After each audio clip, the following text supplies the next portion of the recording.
All right, let's take a look at the example on page 7. A surveyor measures the angle of elevation from where they're standing to the top of a mountain to be 45 degrees. So let's just start by depicting that by drawing a mountain.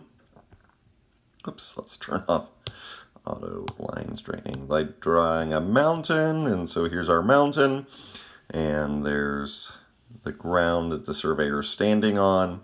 And so this first piece of information is that this angle right here is 45 degrees. All right, walking an additional 1 kilometer away from the mountain. So they step backwards, the only distance really that they can measure, right? Because they can't climb into the base of the mountain. So they have no idea where they're at with regards to this height right here for the mountain. Right, so they have no idea how far they are from that point, drop down from the tip of the mountain. So the only thing they can measure is going backwards 1 kilometer, and so we generate another triangle now, and that triangle has an angle of elevation of 28 degrees. And we know that this distance right here is 1 kilometer. And that's all the information we have, and we're going to be able to use this information in order to solve for the height of the mountain.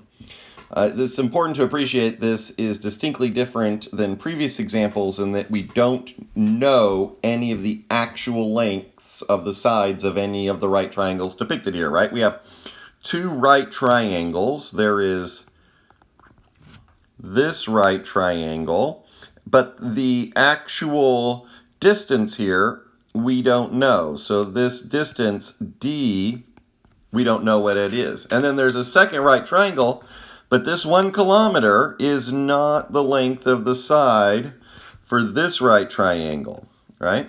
That is actually D plus 1. All right, so we have 2 triangles, and we should be able to solve a system of 2 triangles with unknowns. And the way that we can go about doing that is asking ourselves, what can we describe about these various H's and D's? Now, I've said that you can define variables by using your image, but I'm going to also say in words here. So let H be the height of the mountain.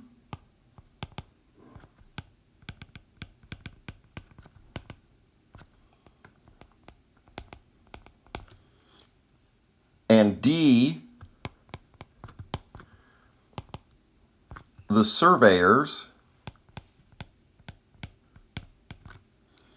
distance at 45 degrees elevation.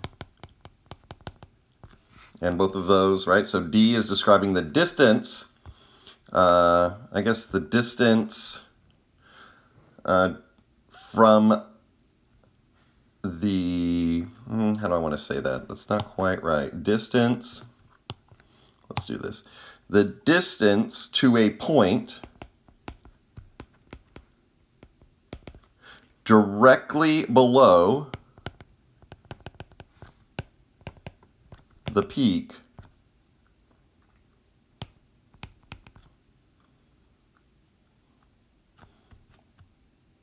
at 45 degrees elevation. All right, so that's describing this point right here that's directly below the height, or below the peak, which gives me the height. Okay, so I've defined in words and in picture my variables. So let's just think about some of the information we know. The first thing we know is that the tangent relates opposite to adjacent. Now, what we don't want to do is involve the hypotenuses of these triangles, if at all possible. So we are interested in the opposite, and we have information in air quotes, right? At least a label for the adjacent lengths of these two triangles. So I'm going to use some color coding here just to make it a little easier what we know.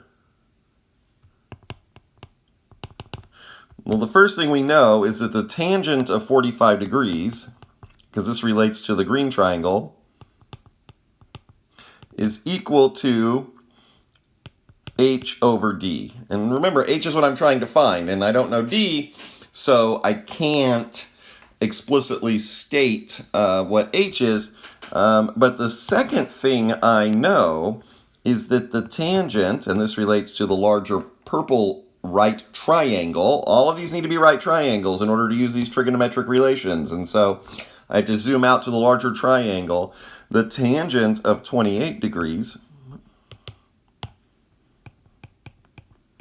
is equal to h over d plus 1. Okay, so the question is how can I, well, as a problem-solving strategy, my hope would be is that for students, this feels comforting. You have two equations and two unknowns, right? H and D. If you have two equations that are different and two unknowns, you can solve that system. Back in the day, you know, you had two lines, y equals 2x plus 3, y equals 5x plus 7. You could solve that for the intersection of these.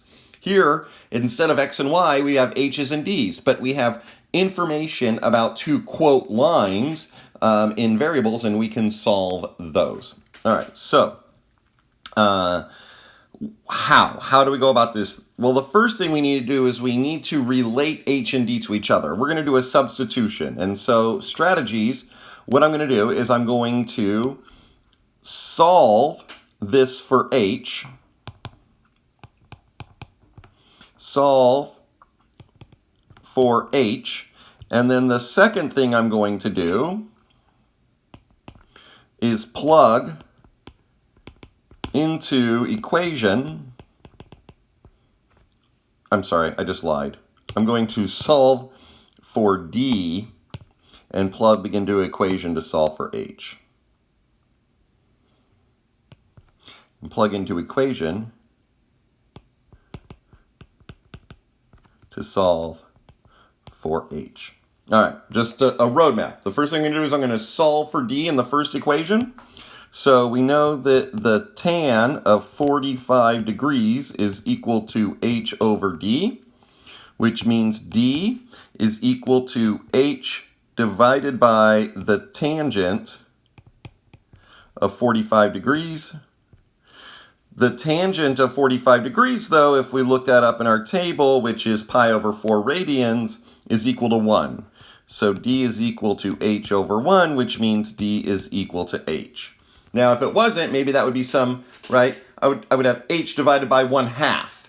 Or, you know, there would be some scaling factor relating these two things together. And the fact that that scaling factor is 1 makes this super straightforward. These two values are equal to each other. So we don't know what this distance is, and despite my kind of crappy picture here, whatever the distance down here is,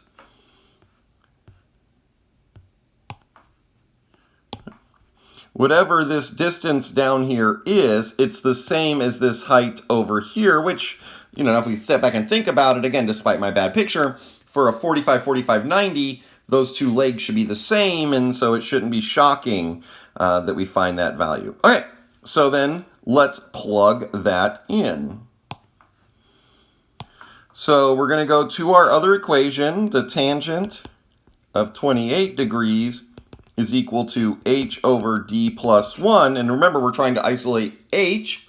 Well, the good news is that wherever we see a d, right, wherever we see a d, we can replace it with an h. And so that means that the tangent of 28 degrees is equal to h over h plus 1. And this tangent of 28 degrees, just think of that as a number. It's like a number 5 sitting there. It's a number 8 sitting there. We don't know what the tangent of 28 degrees is. We haven't typed that into a calculator yet, and we don't want to yet because we need an exact answer. So we're going to algebraically solve this expression or equation for the variable h. And the way we're going to do that is multiply both sides by h plus 1. Now we're going to expand out the left-hand side by distributing the tangent of 28 degrees.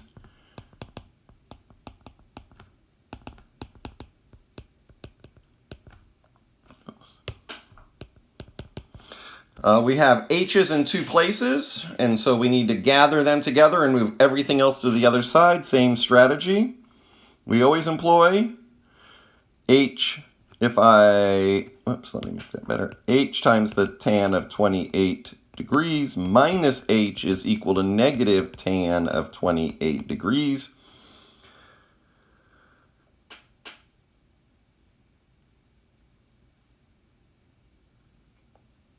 And now I can factor that h out here on the left-hand side.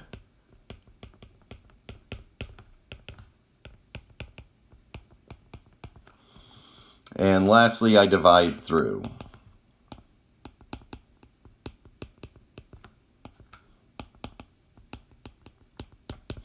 All right, so this is the height of the mountain down to an atom, right? We can put this into a calculator and we can find as many decimal places as we want. I mean, if I knew that this is 1 kilometer, clearly I don't care about describing the height of the mountain down to 50 decimal places. So we'll put this into our calculator, making sure we're in degree mode, and we get about 1.14. And then we can use that in the end. The mountain is approximately, or about, 1.14 kilometers high. Or the altitude of the mountain is about 1.14 kilometers. A word of warning, I ended up deleting the practice below to have enough room to really work this problem in full. And so you may want to work through this example with this video on a piece of separate paper and just attach it to your notes.